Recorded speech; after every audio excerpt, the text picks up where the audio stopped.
Hi everyone, my name is Andy and welcome to All the Lonely Meeples. On this channel, I share solo playthroughs of various board games, including tutorials on how to play. As always, if you like this video, hit that subscribe button down below. If you missed the other videos of my top 50 favorite board game solo modes, there are links to them in the description below. Let's continue the list of my favorites, numbers 30 through 21. Coming in at number 30 is Fantastic Factories, a 1 to 5 player set collection game designed by Joseph Chen and Justin Faulkner and published in 2019 by Meta Factory Games. Now in Fantastic Factories, you are drafting factory cards. There's tons of different kinds, and you are rolling dice. And these dice are going to be organized on a little board that you have to give yourself a variety of resources, energy and steel, and some other things like that. And you're going to be manipulating those dice and the cards. And depending on what kinds of resources you have and the cards that you have, you'll be able to trigger the effects on your cards every turn and try to use the cards to their fullest abilities and trigger other cards with that. And the game is played until you reach a certain number of victory points, and then the game is over. It's a fantastic game. It's very easy to learn, and the solo play plays very similar to the multiplayer game. Coming in at number 29 is HADARA, a 2 to 5 player open drafting and set collection game designed by Benjamin Schwer and published in 2019 by Hans im Glück. I love HADARA because of the rondel formation of the cards that you're picking in every epic. So in HADARA, you and the other players are starting on a rondel, and you are taking turns choosing so many cards and looking at them and deciding which ones you want to buy, and depending on whether it's income or science or military, whichever one it is, there are I think 5 or 6 different colored cards. You are trying to pay for these and build up your civilization, and depending on how many cards you have of one color, that's going to subtract the cost from that similar colored card if you were to take it. And so you try to balance out your resources and the cards that you take, making it easier in further epics as you play. Now in the solo version, you're going to be playing yourself and the dummy player, and you don't use the rondel board at all. You simply make piles of cards and you choose one, give the other one to the neutral player, and there are about 10, or I think there's 10 levels of difficulty that you choose to play with, and there's a lot of variation with the solo play that I'll be covering. Coming at number 28 is CUBITOS, a 2 to 4 player dice rolling and push your luck race game designed by John D. Clare and published in 2021 by AEG. In CUBITOS, it's a race game. You are little cube creatures, and you are moving around the board. There's several different race tracks that you can use, and different things on the track that either help you or hinder you. And it's a dice rolling game, so you are rolling dice and pushing your luck to see how far you want to go, and you collect movement, you collect coins to purchase other dice that you'll be using in your pool of dice to roll.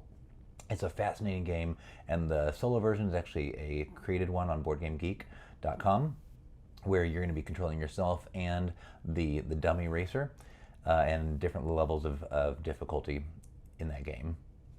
Coming in at number 27 is Spring Meadow, a 1 to 4 player tile placement game designed by Uwe Rosenberg and published in 2018 by Stronghold Games.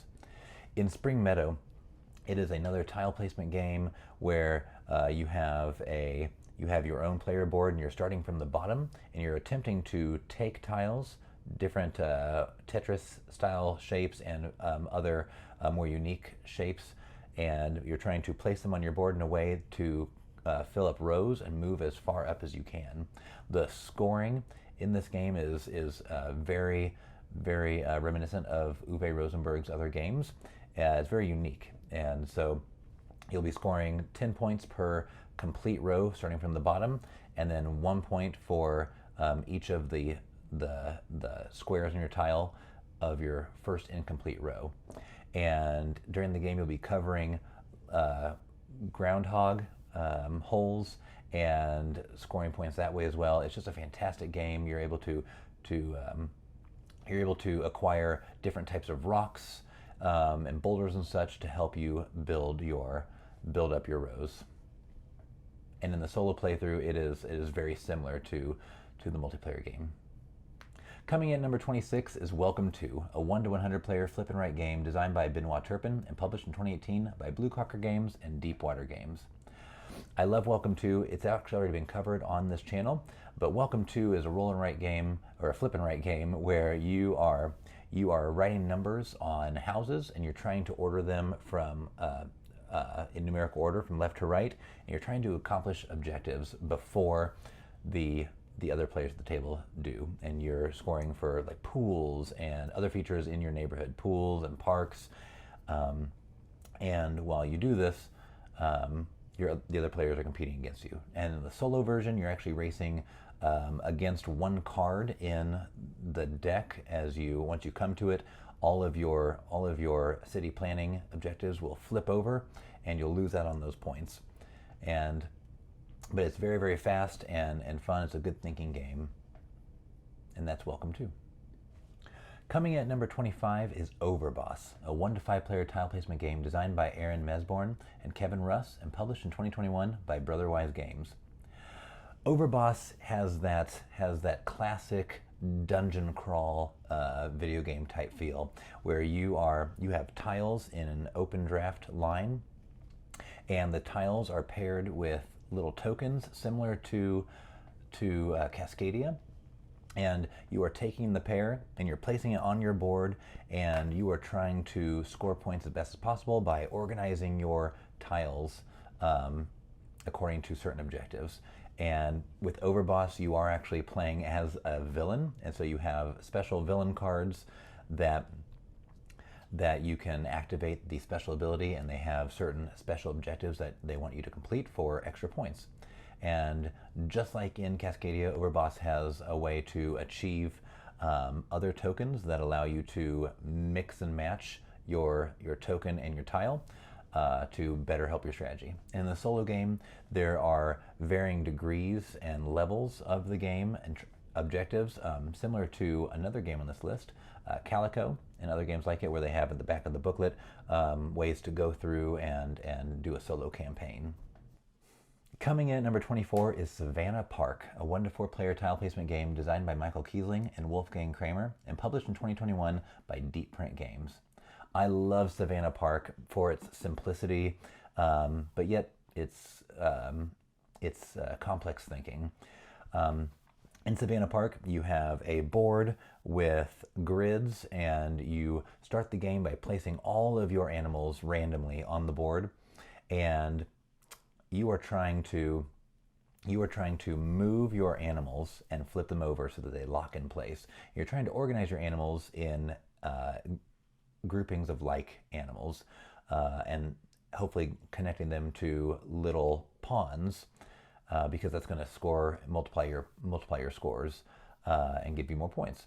And the problem with playing is that once you move an animal to a different spot on your board, you may be covering up other elements that give you points, or you may be placing your animal being forced to place your animal next to something that will cause it to run away on your board at the end of the game. There's bushes that are on fire, 1 bush, 2, and 3, and so depending on how many animals are on that tile, you want to make sure that you place them away from the matching bushes that are on fire, or they'll run away. But once you move an animal and flip it over, it's locked in place the rest of the game. So it takes a little bit of planning and forethought, but what's great about this game is in a multiplayer game, I make the first choice, and everyone takes the same tile and moves it somewhere else. And then the next player chooses the tile for everyone to place. And so in the solo game, it's a lot easier because you're going to make every single choice, every single turn. Coming in at number 23 is CALICO, a 1 to 4 player tile placement game designed by Kevin Russ and published in 2020 by Flat Out Games. CALICO is a very easy and relaxing tile placement game where you're creating a quilt for your cats to lay on. And as you play, the solo game plays very similarly to the multiplayer game, except that in the solo game, you'll have a line of tiles, and like a lot of tile placement games that you play solo, when you take a tile, you'll discard another one and then shift everything down. And so what you're trying to do is you're trying to place groupings of colors and groupings of patterns based on the scoring cards that you've taken. and at the beginning of the game. And once you do those groupings of colors or patterns, whether they're lines or clumps, you take little buttons of different colors and you're sewing them on the quilt, and then you have little cat tokens that you'll lay on the board to remind yourself of the points that you've earned during the game. It's a very fun and very satisfying, easy game. Coming in at number 22 is Cartographers, a 1-to-100 player flip and draw game designed by Jordy Aiden and published in 2019 by Thunderworks Games. Cartographers is a fantastic game of flipping cards and seeing your types of terrain and shapes, and you're choosing what to fill out on your board, and you can place your shapes anywhere on your board, and you're trying to do the 4 objectives the best that you can throughout the 4 seasons.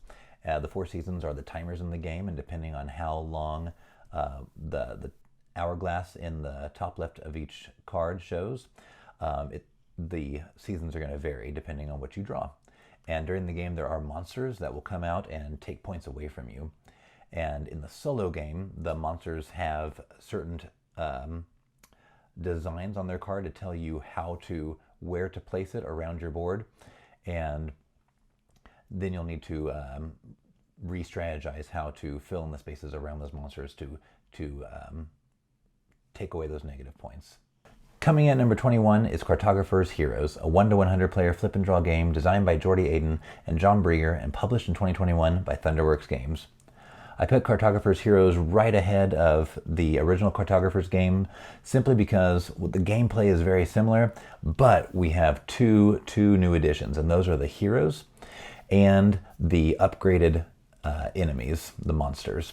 So the heroes add a whole new depth to the game where you're going to be placing their attack formation on the board, and if that attack formation hits a monster, you destroy those blocks, monster blocks.